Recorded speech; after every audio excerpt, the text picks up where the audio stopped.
What's that? The SECS episode 1-6 of IntheAmwMC, fresh off of the men's and women's college basketball Final Four games. Let's start with the women. So, Texas never stood a chance. Texas never stood a chance versus Dawn Staley.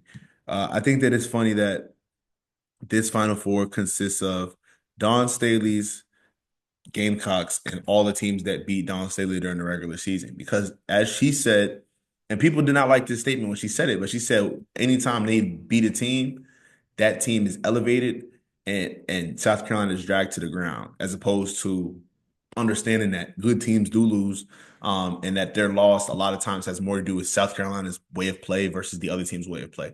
Give credit where credit is due, but understand that them at their full is the best team in college basketball. And Gino Oriama knows it. We're gonna get to that in a second. But Texas, they never stood a chance. Madison Booker is their best player, and she's like not very efficient from the field at all.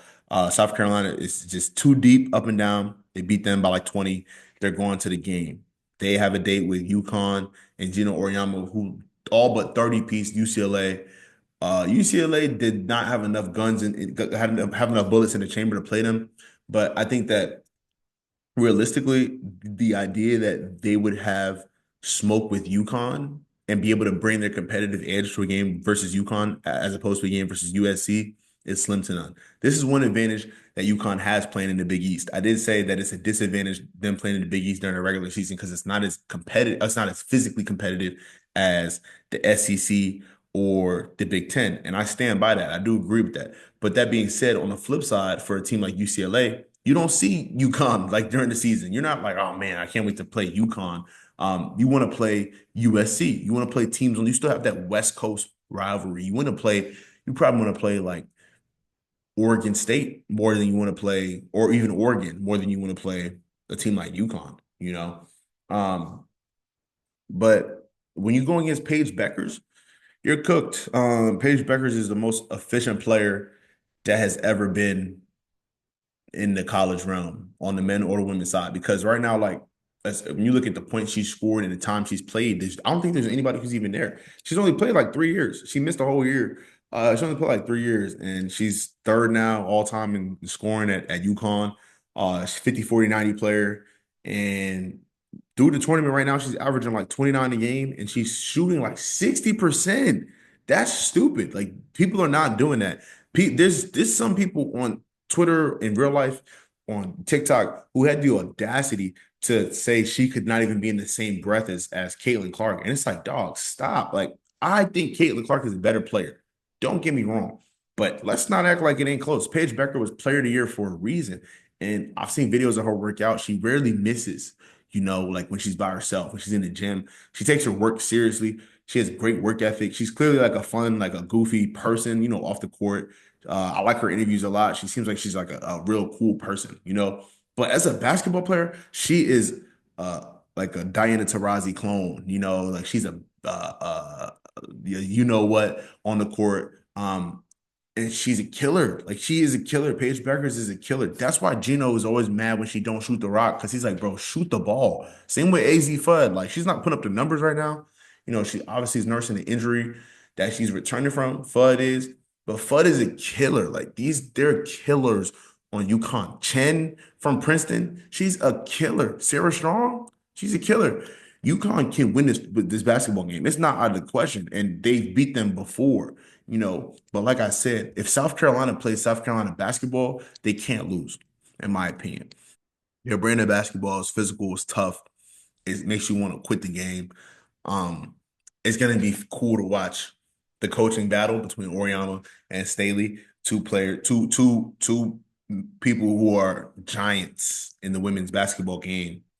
Um, as far as a preview for which team I'm gonna take though, if I had to take a team in this game, I want UConn.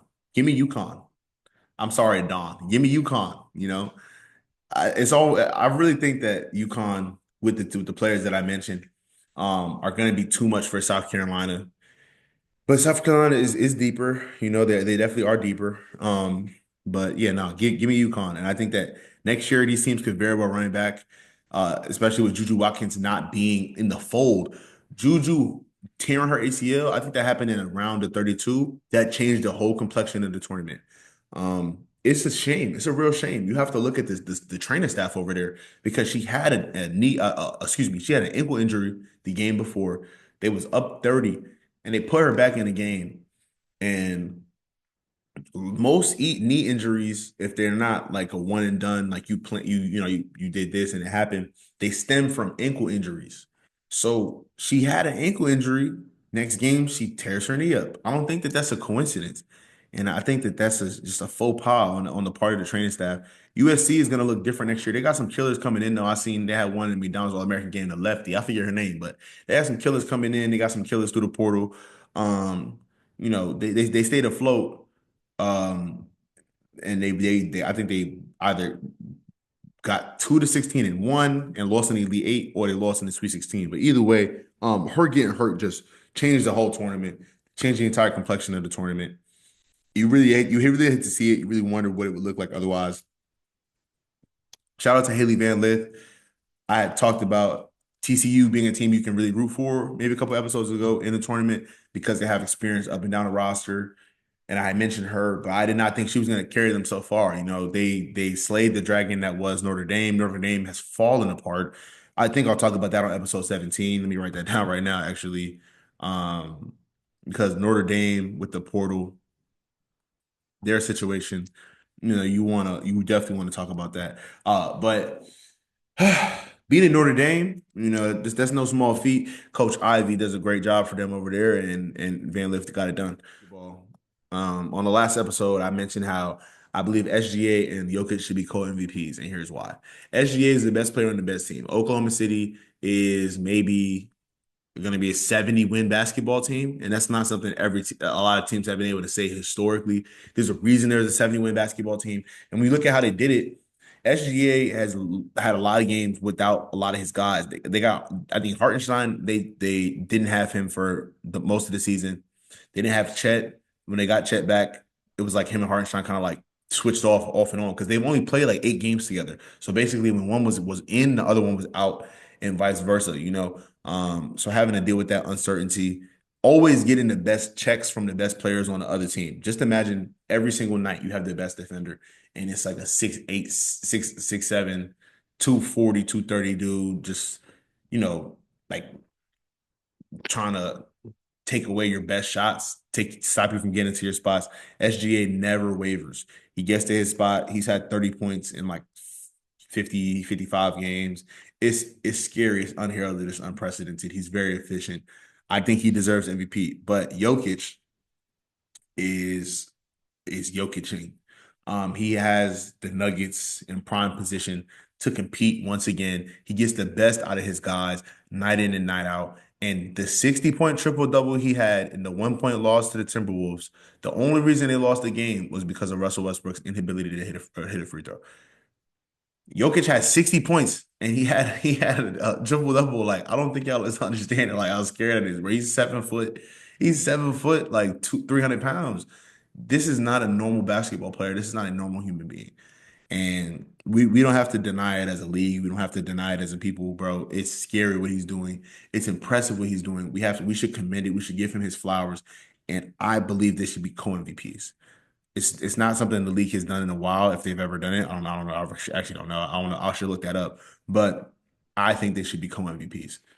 The league also struggles with giving two major awards to players on the same team, and I think that's for a lot of reasons. Like, it's hard to evaluate what you're really seeing in real time, but it's also they want that variety throughout the league. They want people to say, "Oh, who is this person from this team?" Like that. That's what they want. They don't want five guys from one team, and then it looks like they dominate everything. Also, revenue wise, that's going to help one team significantly more if they have three players win awards as opposed to maybe a small market team. Like they need a player to win an award, right? Like agendas matter, but at the same time, the defensive player of the year to me is Lou Dort.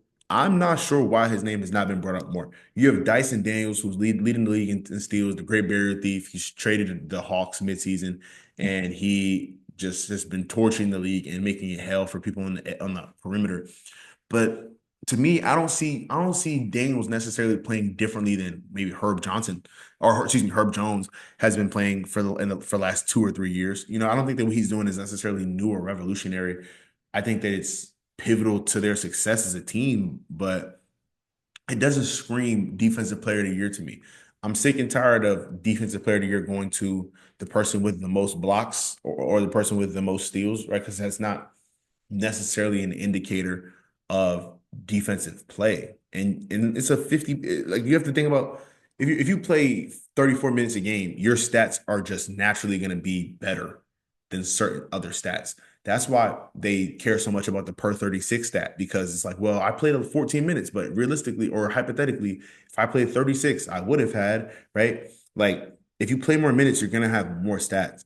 So I don't really like when they do the guy with the most steals or the guy with the most blocks and they just don't put too much thought into it. But they're having a lot of players who I think have deserved these awards that they've gotten in the past. But this year, I think it's Lou Dort. So yeah, that's why I don't think no Dyson Daniels. Draymond Green is a clown for going on this press run, basically trying to beg for this defensive player of the year for his own ego. He's a clown. He's not playing defense on the level of Lou Dort right now. Lou Dort's too big, he's too strong, he's too fast. He gets to the spot before everybody else.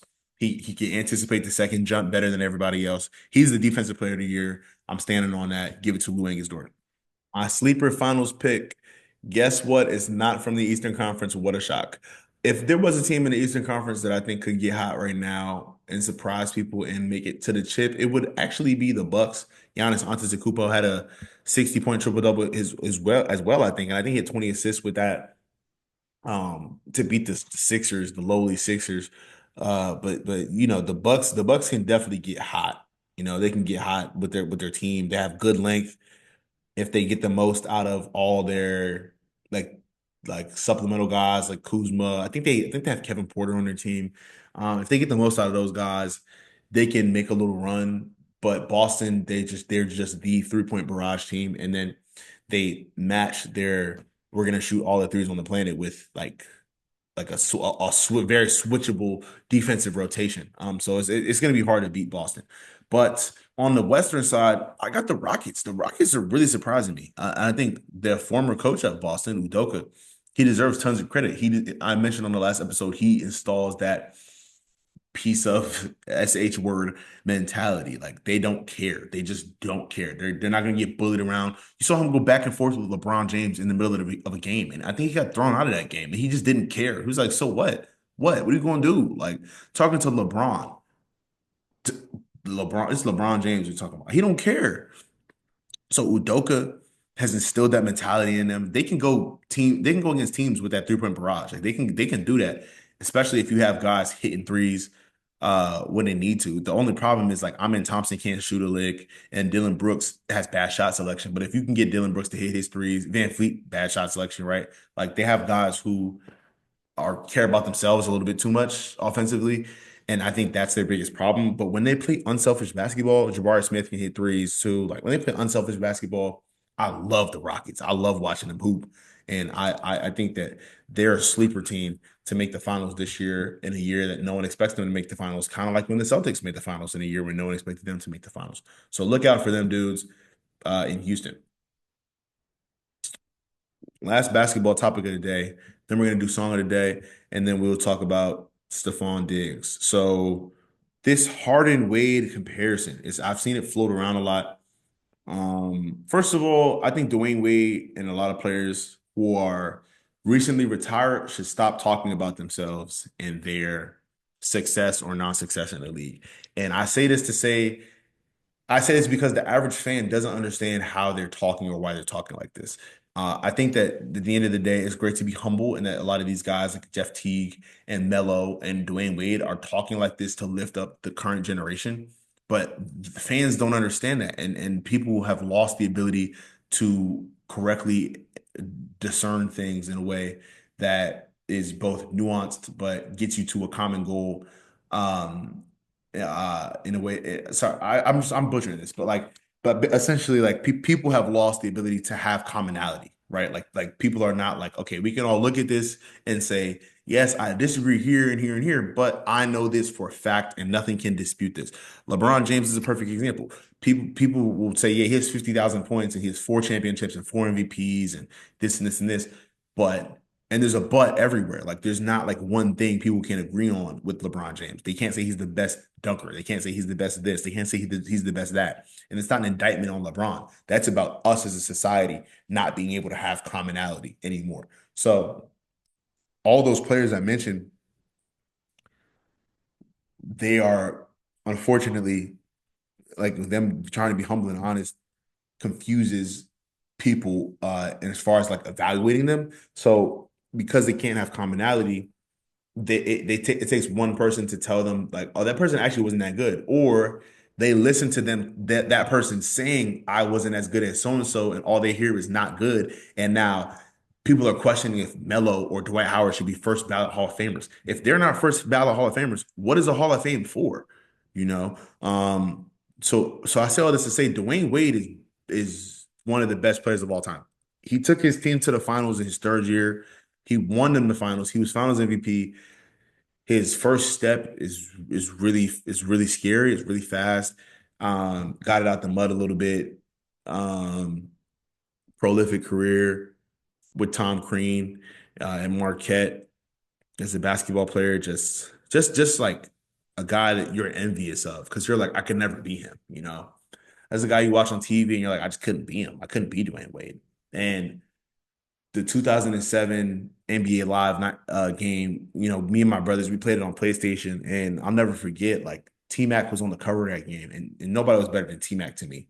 He had his 13 points in 35 seconds, and he was big, he was strong. He could handle the ball a little bit, but man, like Dwayne Wade could check people defensively. There was a period of time where Dwayne Wade was the best defensive guard on the perimeter, playing like one-on-one against guys back to basket. He had like 800 blocks or something crazy like that, 900 blocks. Um, just bodying dudes up, taking pride in his assignment. And then offensively, like he just didn't get tired. And he wasn't a three-point shooter. He's like a mid-range guy. He was a slasher. He had a little bit of like D Rose in him. A little bit of like George Gervin, a little bit of like Steve Francis. And I think he's better than James Harden all time. I think Harden revolutionized the game and he forced teams to play pick and roll basketball differently. But at the same time, um, he never gets his credit enough as a passer. He never gets his credit enough for leading the league in assists or for utilizing lob threats. The only reason we know the name Clint Capella is because of James Harden. Look at Clint Capella right now. He's playing. Who's playing on the Rocket? Oh, excuse me. He's playing on the Hawks, and he had like a decent season because Trae Young can utilize lob threats too. But again, the only reason we even know remotely a little bit about Clint Capella is because of James Harden. The only reason Eric Gordon was able to sign a $100 million contract is James Harden. Russell Westbrook was able and him were able to have a fun year in Houston because of him. Like his impact cannot be shied away from his ability to shoot three ball. But that he became a high volume 3-point shooter just like everybody else. But I really like the James tape that last year in Oklahoma City and those first 2 years in Houston. Like you still see him being calculated with his shots and like one in that mid range and because he wants like to break dudes down. But then emerging as like a high volume 3-point shooter, very efficient.